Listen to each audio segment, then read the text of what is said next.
Y seguimos en su programa La Voz del Suntrax y de los movimientos sociales por su emisora KW Continente y nuestras redes sociales Suntrax Panamá en todas las cuentas X, Instagram, Facebook, TikTok, YouTube. Tenemos en esta ocasión desde Venezuela al compañero, amigo, militante, ciudadano del mundo, Lautaro Rivada, para que nos hables, ya para ir directo al tema, porque esto aquí ha estado caliente, según los medios masivos de estos corporativos del empresariado. Aquí mínimo va a haber una guerra civil los próximos días, porque ustedes saben, acá nuestro espacio de comunicación es un espacio claro y contundente.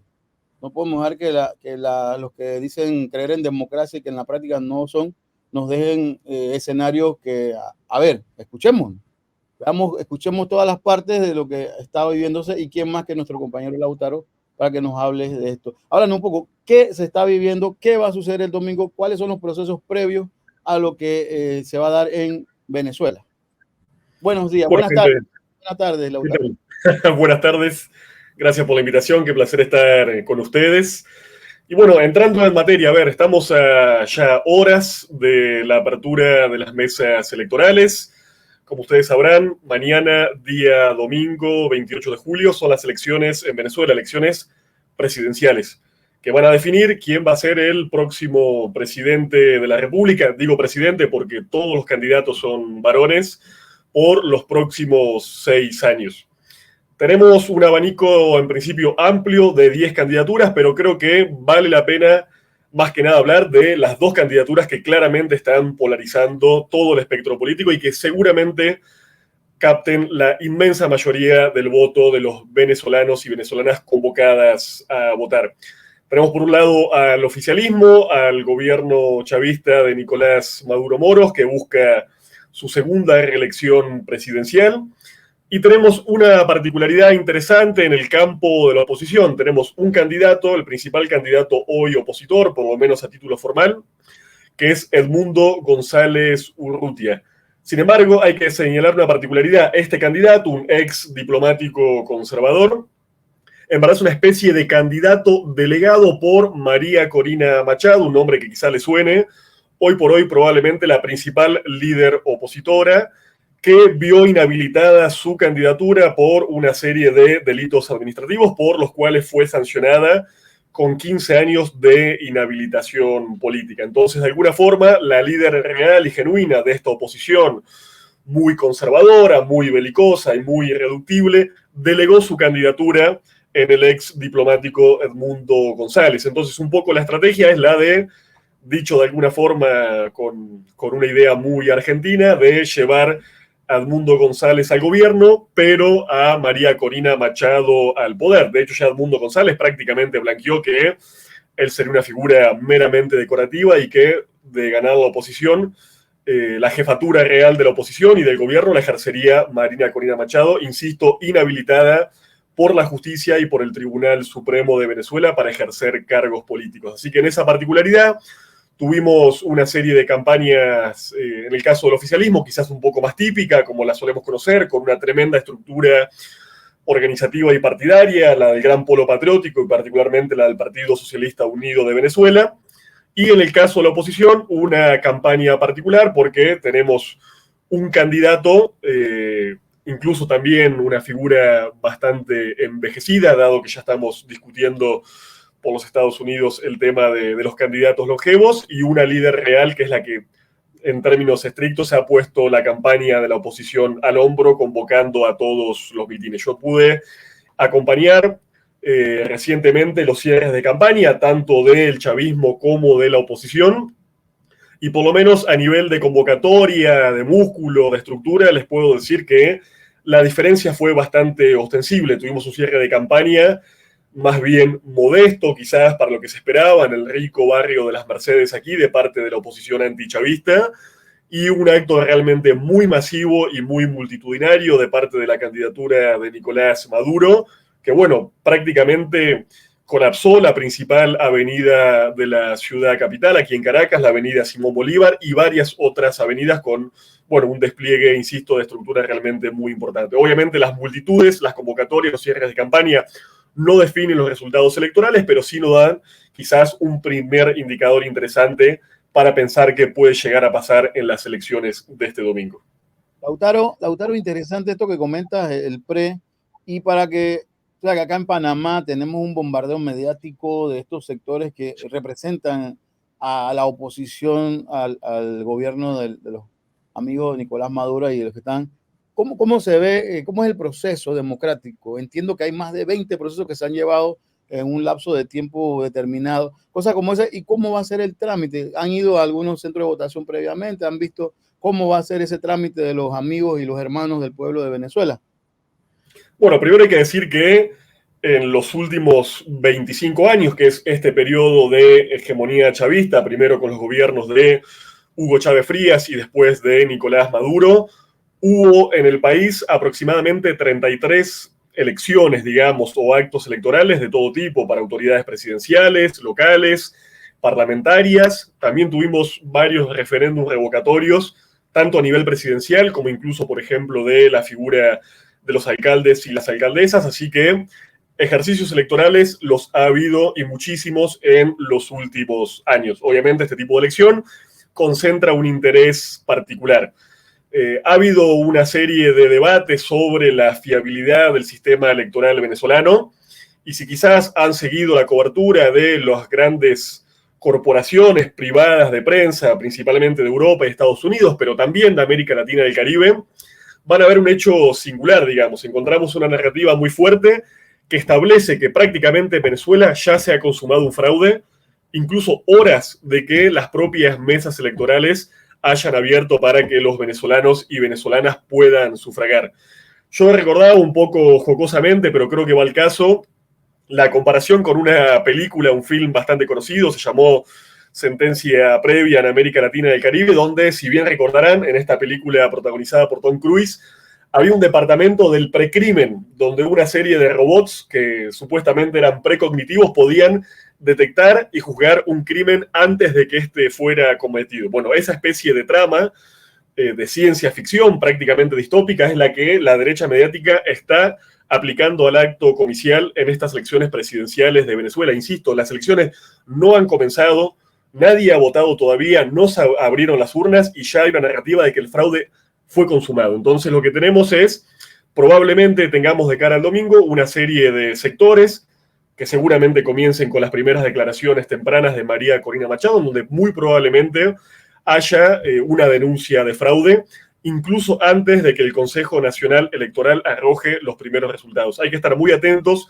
a lo que va a pasar el día de mañana. Ya sabemos que el CNE, la autoridad electoral de este país, seguramente anuncie sus resultados hacia las 10 o las 11 de la noche, hora local, cuando haya, como se acostumbra en estos casos, una tendencia que sea absolutamente irreversible, es decir, un margen en favor de tal o cual candidato que ya no arroje ningún tipo de dudas y que se mantenga estable. Entonces, la autoridad electoral se va a pronunciar, insisto, a esas horas de la noche, pero seguramente tengamos de parte de la oposición declaraciones tempranas, probablemente antes de que cierren las propias mesas electorales, en donde a través de los bocas de urnas o exit poll, según como se llamen en cada país, ellos anuncian que presuntamente a través de sus testigos en cada mesa electoral ya tienen un resultado que seguramente argumenten les resulte favorable. Así que va a ser un día de bastante tensión, de una confrontación muy intensa de narrativas. Y bueno, esperemos que esa confrontación y esa intensidad no llegue a nivel de calle, porque tenemos y hemos tenido en la Venezuela contemporánea hechos de desestabilización en las calles, como fue el caso de las llamadas guarimbas, muy pero muy graves. Así que esperemos que sean unas elecciones que se desarrollen en paz y que sean cuales sean los resultados, todos los actores políticos que van a competir a la lid electoral respeten los resultados que arroje la voluntad soberana de los venezolanos y las venezolanas.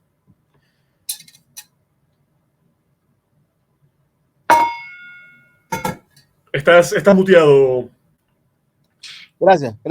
Sí. Comentaba que ahora que hablas de esto de los procesos, hablábamos de que también ya se han venido dando procesos electorales en Panamá, acá, en República Dominicana, en México. Se viene la de los Estados Unidos, ahora que tú hablas de longevos. ¿Cómo vemos ya ahora en el aspecto ya más de análisis geopolítico, la situación de estas elecciones que para el mundo se ha hecho súper importante por lo que representa el bloqueo que tiene Estados Unidos contra el pueblo venezolano, todo esto? ¿Cómo vemos ya ese contexto general? ¿Y dónde entra eso? Porque desde acá se ve, no, que allá no hay democracia, allá hay una dictadura, el régimen no deja que suceda, que no hay oposición. Pero estás viendo que todos los días habla María Corina Machado y hace y deshace. ¿Cómo hacemos ese análisis? ¿Dónde entra el clic del análisis geopolítico del por qué se vende una idea, en el caso de nuestro país, los medios estos de la gran empresa, y dónde está esa narrativa que debemos conocer desde Caracas, tú que estás allá en este momento? Bueno, por ello sería bastante interesante, por ejemplo, comparar sistemas electorales, ¿no? Porque las derechas presuponen la baja calidad de nuestros actos eleccionarios, pero si uno compara el sistema electoral venezolano, o si queremos para evitar la polarización de casi cualquier país de América Latina y del Caribe, con el sistema electoral de los Estados Unidos, presuntamente la gran democracia occidental, la diferencia es notable. En Venezuela y en nuestros países tenemos, por ejemplo, sistemas electorales directos, donde el conjunto de la ciudadanía vota y elige, en este caso, a su autoridad presidencial para el siguiente periodo de gobierno. En Estados Unidos tenemos, en cambio, un sistema electoral indirecto, donde lo que la gente hace es elegir a los miembros de un colegio electoral y son esos miembros los que finalmente eligen al presidente de la República. En Estados Unidos puede pasar, y de hecho ya ha pasado, que quien sea presidente o presidenta de los Estados Unidos no sea el candidato o la candidata más votada por la ciudadanía. Pensemos, por ejemplo, en el tema del lobby y la injerencia de las empresas privadas en los actos electorales. En Estados Unidos el lobby está legalizado. Digo, una empresa, una gran corporación transnacional, incluso economías ilícitas, pueden colocar dinero en su candidato favorito, básicamente de manera legal, prometiendo una serie de favores o de privilegios de cara a, bueno, quién está financiando cada campaña. Eso en general en nuestros países, aunque también pasa, de mínima está regulado por las leyes electorales y por la ley política, incluso por la Carta Magna de nuestras respectivas repúblicas. Entonces creo que un primer aspecto es comparar sin ideologemas previos la calidad real de cada uno de nuestros sistemas electorales. Yo no tengo ninguna duda que el de Venezuela y el de la mayoría de nuestros países, insisto, es muy superior, por ejemplo, al sistema democrático de los propios Estados Unidos. Después, en esa dimensión geopolítica que vos lo colocás, por supuesto que estas elecciones generan muchísimo interés, no solamente en toda la región, sino de cara a las grandes potencias globales que hoy están disputando activamente lo que conocemos como una transición hegemónica.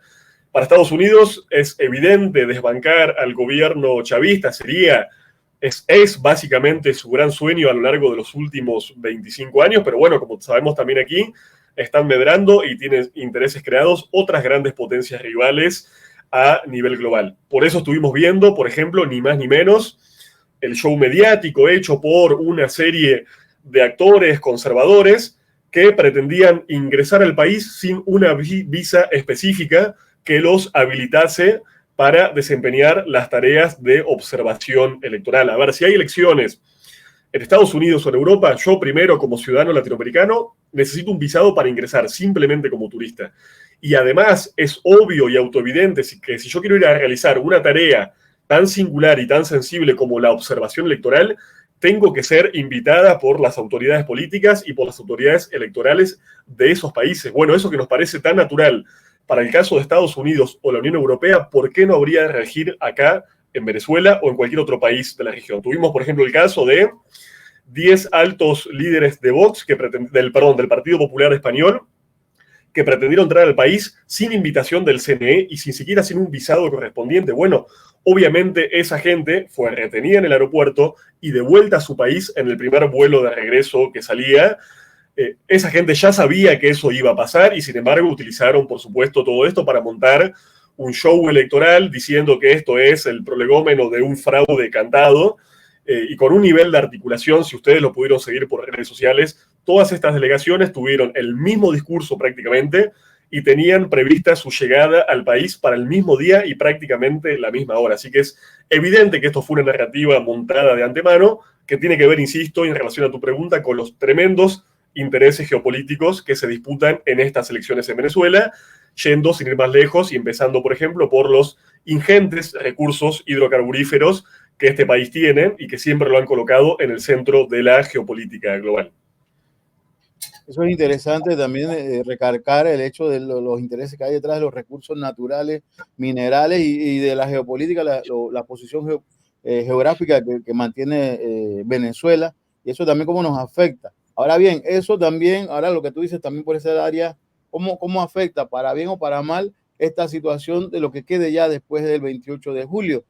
Tenemos claro que hay un proceso que tiene varios mecanismos, varias etapas de verificación, va con la huella dactilar. Hay una cantidad de pasos para que se logre que sea lo más confiable, y es confiable ese proceso allá en Venezuela. Y además de eso, la siguiente pregunta es eso, ¿cómo nos afecta directamente a nuestros países, más allá del tema de los Estados Unidos, porque hay una avanzada o hay una retoma de los sectores conservadores hasta de corte fascista, si le queremos llamar así, o se dicen llamar fascistas, y que tienen una fuerza por lo que tú comentaste, lo que vimos el día de ayer en el caso Panamá, cuando 5 expresidentes quisieron ir allá sin ningún tipo de trámite, como tú bien comentas. ¿Cómo vemos eso ya para ir dándole forma ya final a este espacio?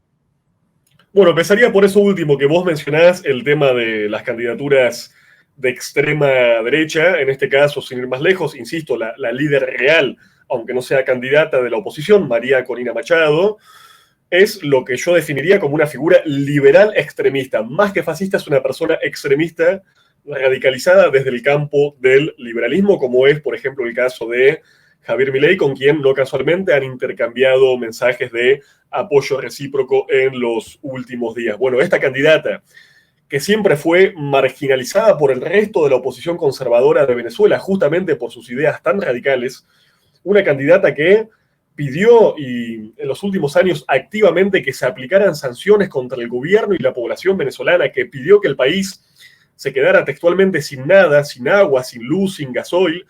Esta candidata hoy estamos viendo que es absolutamente blanqueada por una serie de corporaciones de prensa que hoy la presentan como una figura moderada, como una figura dulce, casi maternal, que arropa a los venezolanos y las venezolanas y que promete unir a las familias de este país, cuando, insisto, fue tratada incluso por las grandes corporaciones hasta hace pocos años como una figura filofascista. Entonces, esas operaciones de blanqueo de las extremas derechas que ya vimos, por ejemplo, en el caso de Europa, muy puntualmente con la figura de Giorgia Meloni en Italia, lo vemos hoy en Venezuela. Se busca hacer digerible y presentar como razonable a figuras absolutamente extremistas que han propuesto y proponen consumar una revancha histórica. Digo, si esta gente llegara al poder en Venezuela, no se limitaría a aplicar una serie de recetarios ultra neoliberales y una serie de políticas ultra ortodoxas.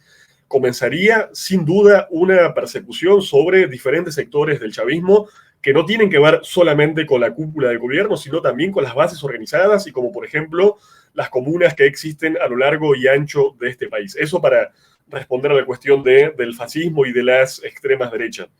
Después hay que decir en qué situación se llega a estas elecciones particulares. Como vos indicabas, Venezuela sufrió en los últimos años una serie de medidas coercitivas unilaterales, las mal llamadas sanciones, que hicieron crujir la economía y la vida social de este país con un tremendo efecto social, produciendo una migración, un éxodo masivo de venezolanos hacia el exterior y empeorando sustantivamente la calidad de vida de los ciudadanos aquí en Venezuela. Bueno, en los últimos años vimos una recuperación parcial de esas medidas, pero a un costo social altísimo, digamos, ¿no? Consumando una especie de dolarización de facto, con una liberalización bastante avanzada de la economía y con una recuperación que, hay que decirlo también, en buena medida se consuma y se concreta a través de una serie de mecanismos de la economía informal que hace que hoy muchas personas en Venezuela tengan que trabajar más y tener el fenómeno de lo que conocemos como el multiempleo. Entonces creo que la gran pregunta es, para pensar cuáles pueden ser los resultados de estas elecciones del día domingo, si los venezolanos y las venezolanas adjudican esa especie de recuperación económica a las políticas del gobierno, si más bien las consideran parte de su propio esfuerzo. Y también la pregunta de, en este debe y en el haber, en esta balanza, bueno, ¿cómo se pondera esta recuperación, este aumento relativo del consumo? Y cómo se pondera también los costos de la liberalización de la economía que estamos viendo, producto de las sanciones y de una serie de medidas tácticas adoptadas por el gobierno para sortearlas. Yo creo que esa es una pregunta grande. Y la otra es, por supuesto, bueno, ¿qué tanto incide, llegando ya a un cuarto de siglo de gobiernos del oficialismo, el desgaste natural de todo proceso que acumula tantos periodos de gobierno? Pensemos, por ejemplo, en el caso de Bolivia, un país que en principio tenía un proceso de cambio y un gobierno mucho más estable, con una macroeconomía muy sólida y con niveles de unidad política muy altos, que bueno, fue desbaratado primero por un golpe de Estado, y ahora estamos viendo una serie de internas que de alguna forma están indicando la pérdida de capacidad hegemónica de ese proceso de cambio. Bueno, creo que esas dos cuestiones, el clivaje económico y la variable del desgaste político de estos últimos 25 años, van a ser bastante definitivas para entender qué puede llegar a pasar este domingo. Y bueno, ya para ir cerrando el tema del tiempo de nuestro programa, ¿qué más podemos agregar que se nos haya quedado pendiente, que queramos destacar en este espacio, pues, sabiendo que estamos acá en La Voz del Suntrack y de los movimientos sociales en Panamá, y que debe a conocerse, es importante? ¿Qué más tú crees que se pueda decir? Y bueno, esperar que todo vaya como corresponda y que el pueblo sea el que defina, no sean ni los gringos ni los europeos, no, el pueblo venezolano. ¿Qué más puedes decir? Sí, lo primero que diría es que hay que ser en estos momentos muy cautelosos con instrumentos como las encuestas y como los exit poll, las bocas de urnas, digamos. Yo en general soy bastante escéptico respecto a la posibilidad de conocer la voluntad electoral de una persona antes de que ésta se manifieste. Creo que en repetidas ocasiones en procesos electorales de América Latina y el Caribe, las encuestas han fallado de manera grave.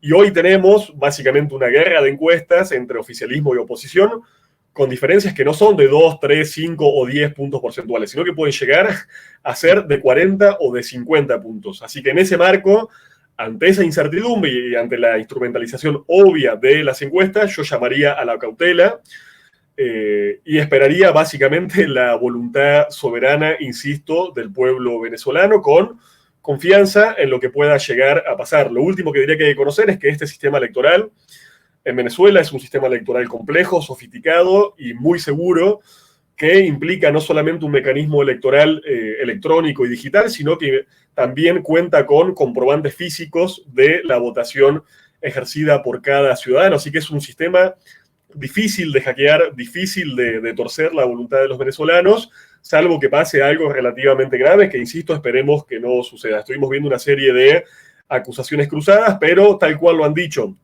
diferentes observadores e incluso centros especializados del propio campo de la derecha, es muy difícil hackear este sistema, así que creo que tenemos que tener una confianza alta y razonable en lo que vaya a pasar el domingo y sobre todo intentar estar alerta sobre estas narrativas de fraude desde el campo de la oposición que pueden ser un instrumento para habilitar estrategias de desestabilización en la calle, que, insisto, como ya lo vimos, sucedieron en Bolivia en el año 2019 y fueron un instrumento para consumar un golpe de Estado. Así que un llamado a la cautela, un llamado a la paz, pero también a la suspicacia en torno a qué pueda llegar a pasar en estas elecciones del día domingo en Venezuela. Bueno, este fue el compañero Lautaro Rivara, compañero internacionalista, ciudadano del mundo, nacido en Argentina, pero de la gran patria grande, de la Via Yala, que siempre nos acompaña con estos importantes espacios. Si quieres, también nos puedes decir dónde van a aparecer tus análisis y todo para que podamos compartirlo también, ya que esto se escucha a nivel nacional por KW Continente. Bueno, primero invitarles a seguir a una serie de medios alternativos, Eso, importantísimo, y comunitarios, que si ustedes entran a la página y a las redes de la articulación de movimientos sociales hacia el ALBA, ahí van a ver todo el listado completo. Somos muchos comunicadores y comunicadoras haciendo esta cobertura aquí de manera colaborativa, así que primero invitarles a seguir a esos medios. Y bueno, yo puntualmente estoy escribiendo y haciendo la cobertura para Diario Red, un medio de España con una enorme llegada e interés también en América Latina y el Caribe, así que ahí también pueden seguir lo que vamos a estar escribiendo estos días clave, ¿no? No solamente de cara al domingo, sino también en los días posteriores. Así que invitados e invitadas a seguir esas coberturas colaborativas. Bueno, muchas gracias, mi hermano Lautaro. Estamos pendientes. Cualquier consideración que tú necesites en nuestros espacios, ahí están nuestras redes sociales, como lo indicamos al inicio del programa. Así que muchas gracias, un gran abrazo y va a prevalecer el pueblo venezolano. El pueblo venezolano decidirá lo que va a ser su presente y su futuro en firme. Así que muchas gracias, Lautaro. Un gran abrazo y saludos a todas y todos quienes nos conozcan allá en Venezuela. Otro abrazo. Saludos para ustedes y muchas gracias.